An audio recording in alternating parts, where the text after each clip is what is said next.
अस्सलाम वालेकुम, मैं रीना सिद्दीकी आपसे मुखातिब हूँ। उम्मीद करती हूँ कि आप सब खैरियत से होंगे और महफूज होंगे। वैसे तो मैंने आज वीडियो नहीं बनानी थी, मेरी कुछ तबीयत नासाज थी, मगर ख़बर ही कुछ ऐसी सुनी कि मैं वीडियो बनाने पर मजबूर हो गई। आप अच्छी तरह जानते हैं कि गुज़िश्ता कुछ 5-6 महीने से पाकिस्तान की सियासत में जो उथल पुथल हो रही है, जो तबाही मची हुई है, जो जुल्म हो रहा है, जो लोगों के साथ नाइंसाफ़ी हो रही है, ना सिर्फ अवाम के साथ बल्कि सैनेटर्स के साथ, सहाफ़ियों के साथ, आम लोगों के साथ, यानी जो लोग सोशल मीडिया के ऊपर आकर पाकिस्तान के हालात के ऊपर कोई हक सच की बात करते हैं तो उनके ऊपर एक अजाब नाजिल हो जाता है। उनको पकड़ लिया जाता है, उनको मारा जाता है, उनको डराया जाता है, फ़ोन कॉल्स आती है, उनको मना किया जाता है कि आपने इस्टेब्लिशमेंट के बारे में कोई बात नहीं करनी, आपने नवाज शरीफ फैमिली के बारे में बात नहीं करनी, आपने हमारे किसी गलत काम के बारे में नहीं बोलना, चाहे कुछ भी हो। और जो बोलता है उसको इबरत का निशान बना दिया जाता है। आप लोगों के सामने है कि गुज़िश्ता दिनों से जो नंगा नाच हो रहा है हमारे मुल्क के अंदर, पहले शहबाज गिल, फिर जमील फारूकी, फिर सेनेटर अजीम स्वाति, उसके बाद इमरान रियाज साहब को और बहुत सारे लोगों को ना सिर्फ पकड़ा गया CIA के ज़रिए और उसके बाद खुफिया इदारों के हवाले किया गया और उन्होंने उन पर बदतरीन तशद्दुद किया। ये सारी चीज़ें आप लोगों के सामने हैं। अब जो लोग इनके हथे चढ़ गए उनको इन्होंने खूब मारा पीटा, नंगा किया, तजलील की, उनको अपनी ही नज़रों में गिराया ताकि आइंदा ये पाकिस्तान में रहें तो चुपचाप रहें और कोई हक सच की बात ना करें। और जो लोग ज़रा शरीफ थे, जो लोग नहीं चाहते थे कि वो इस गंदगी में कूदें, ये बेगैरतियाँ फेस करें, वो लोग चुपचाप मुल्क छोड़कर चले गए। तो इन्होंने उनको वहाँ भी नहीं छोड़ा। मैं बात कर रही हूँ अरशद शरीफ साहब की। बड़े दुख के साथ कहना पड़ता है कि कल शाम को कीनिया में अरशद शरीफ साहब को गोली मारकर शहीद कर दिया गया। सब जानते हैं कि ये क्या हुआ, ये किसने किया और इसके पीछे कौन से लोग शामिल हैं, कौन सी एजेंसियां शामिल हैं, वो कौन लोग हैं जिन्होंने उनके सर की कीमत लगाई हुई थी, वो कौन लोग हैं जो उनको मारने के दरपैर थे, वो कौन लोग हैं जिन्होंने पाकिस्तान में उनका रहना दुश्वार कर दिया था, दिन रात फ़ोन कॉल्स पे धमकियां, उनको बदमाशियां करनी, उनको ख़तरनाक नताइज बताने और उस वजह से तंग आकर हमारे बहुत ही सीनियर सहाफ़ी अरशद शरीफ ये मुल्क छोड़ना, ये वो मुल्क छोड़ा उन्होंने जिस मुल्क की मिट्टी में उनके खून की खुशबू शामिल है। अरशद शरीफ खुद भी एक शुहदा की फैमिली से ताल्लुक़ रखते थे, एक फ़ौजी फैमिली से ताल्लुक़ रखते थे। उनके वालिद फ़ौजी थे, उनके भाई शहीद थे और अब वो खुद भी शहीदों की इस लिस्ट में शामिल हो गए। ऐसी शख्सियत जो कि फ़ौज, इस्टेब्लिशमेंट और ये जितने भी न्यूट्रल्स हैं, इनके बिहाइंड द सीन जितने भी क्राइम थे, इनकी जो भी गंदी हरकतें थी वो अच्छी तरह जानते थे। लिहाजा वो खुलडुल कर बोलते थे, वो सच्चे पाकिस्तानी थे और शायद इसी बात की उनको सज़ा दी गई।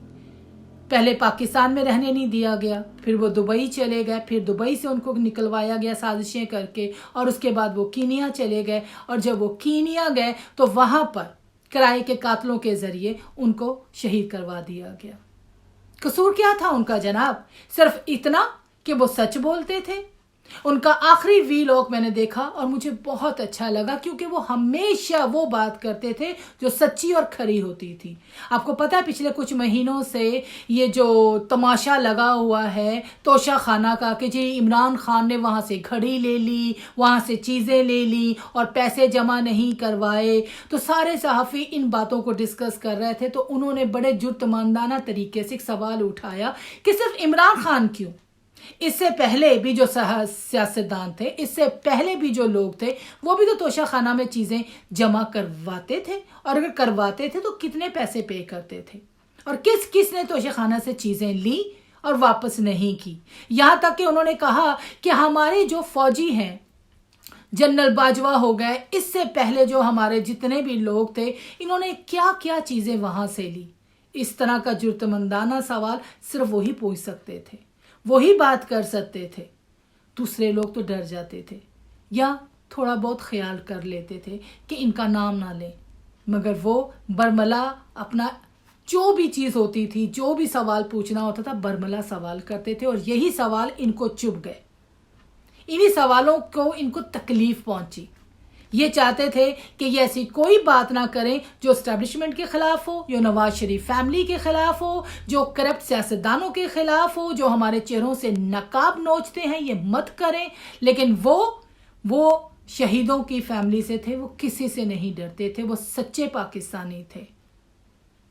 और सुना है कि इनको मिर्ची ज़्यादा इसलिए भी लगी क्योंकि उनका ताल्लुक फ़ौज की फैमिली से था और उनके पास बहुत सारी ऐसी इंफॉर्मेशन थी जो कि दूसरे सहाफ़ियों के पास नहीं थी, जैसे कि रजीम चेंज के पीछे किसका हाथ था, NRO 2 किन लोगों ने मिलजुल कर किया, और ये हमारे कौन से एस्टेब्लिशमेंट के लोग थे जो नवाज शरीफ फैमिली के साथ मिले हुए थे, जो जरदारी के साथ मिले हुए थे, जो तमाम करप्ट पॉलिटिशियन के साथ मिले हुए थे। वो कौन कौन लोग थे जो इस सारे गोरख धंधे में शामिल थे, और इनका सबूत उन्होंने बाहर की प्रेस में भी दिया। आप अच्छी तरह जानते हैं ये बाहर की जितनी भी प्रेस है, ये BBC, ये नेटफ्लिक्स वाले, ये जब भी किसी के ऊपर कोई भी दस्तावेजी फिल्म बनाते हैं या कोई भी इंफॉर्मेशन आवाम तक पहुंचाते हैं तो सबसे पहले ये सबूत मांगते हैं। जब इनको सबूत दिए जाते हैं तब ये बात करते हैं। तो सुना यही है कि शहबाज शरीफ की फैमिली और एस्टेब्लिशमेंट और ये जितनी भी 15-16 ये जितनी भी करप्ट टोला है, ये जो इनको लाकर हमारे सर पर मुसल्लत किया गया, ये बिहाइंड द कैमरा जितनी भी इनकी साजिशें थी, इनके जितने भी गंदे अज़ाइम थे, उनके सबूत अरशद शरीफ के पास थे जो उन्होंने बाहर की प्रेस को दिए। तो जनाब, इतना बड़ा गुनाह उनसे सरजद हो गया तो ये कैसे उनको माफ़ करते। लिहाजा पाकिस्तान में जब उनको नुकसान नहीं पहुंचा सके तो बाहर उनकी जान ले ली। और इसके साथ साथ ना सिर्फ इन्होंने अरशद शरीफ को वहां पर शहीद करवाया, बल्कि इन्होंने पाकिस्तानी आवाम और प्रेस को ये पैगाम भी दिया है कि कान खोलकर सुन लो, अगर हमारे खिलाफ कोई भी बात करेगा, हमसे सवाल पूछेगा, हमसे बात करने की जुर्रत करेगा, हमसे पूछेगा कि बाहर से मिले हुए इनामात कहाँ हैं, वो चीज़ें कहाँ हैं, अगर तोशा खाना में जमा करवाई हैं तो रसीदें कहाँ हैं। अभी तक तो सिर्फ इमरान खान के पास ही चंद रसीदें हैं, उसके अलावा तो किसी के पास कोई सबूत नहीं है। जब उनसे पूछा जाता है तो कभी कतरी खत आ जाते हैं, कभी दूसरे मुल्क की मेहरबानियाँ आ जाती हैं, और एस्टेब्लिशमेंट ये तो खैर इसमें आते ही नहीं है, इनको तो ज़रूरत ही नहीं है अपने बारे में कोई भी जवाब देने की। लिहाजा इन्होंने पाकिस्तानी आवाम और प्रेस को ये मैसेज दिया है अरशद शरीफ की शहादत के ज़रिए कि चुप रहो, जो हम करते हैं वो देखो और कोई सवाल मत करो। लेकिन मैं पूछती ये हूँ, ये हमारे जितने भी इदारे हैं, ये पाकिस्तान में सो कॉल्ड जो इंसाफ के अलमदार हैं, ये जो गरीबों के ऊपर अपना हक और अपना इंसाफ बखेरते हैं, मैं इन इदारों से पूछती हूँ कि कहाँ हैं ये सब लोग। इनको ये सारी बर्बरियत नज़र नहीं आती, इनको ये लाकानूनियत नज़र नहीं आती, इनको ये एजेंसियों की तशद्दुद करने की, मारने की, पीटने की, नंगा करके तजलील करने की, ये सब चीज़ें इनको नज़र क्यों नहीं आती।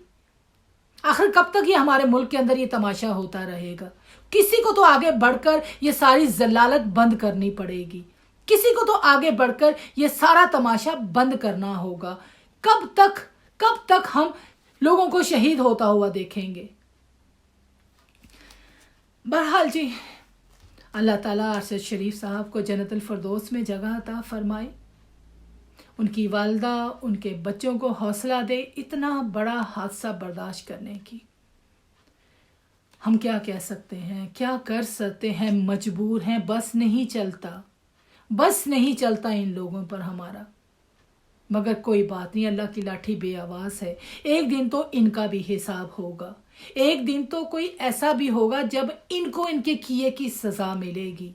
जब इन लोगों को एहसास होगा कि 75 साल से इन्होंने हमारे मुल्क को यरगमाल बना के रखा हुआ है, पाकिस्तान को एस्टैब्लिशमेंट में नहीं बनाया, पाकिस्तान को इन लोगों ने आज़ाद नहीं करवाया था। ये पाकिस्तान इनके बाप दादाओं की जागीर नहीं है कि 75 साल से ये हमारे मुल्क के साथ लगे हुए हैं और उसको नोच नोच के खा रहे हैं। हर कोई अपने हिस्सा खाता है और बाद में रिटायरमेंट के बाद बाहर जाकर आराम से ज़िंदगी गुजारता है और इनके किए गई गंदगी पाकिस्तान की आवाम बर्दाश्त करती है, भुगतती है, टैक्सों की सूरत में, महंगाई की सूरत में, दहशतगर्दी की सूरत में, दूसरी दुनिया के सामने जलालत की सूरत में, नफरत की सूरत में, जिनमें उनका कोई हाथ नहीं होता।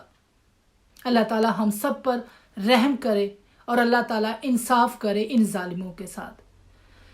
दुआओं में याद रखेगा। इंशाल्लाह मुलाकात होगी नेक्स्ट वीडियो में। अल्लाह हाफिज।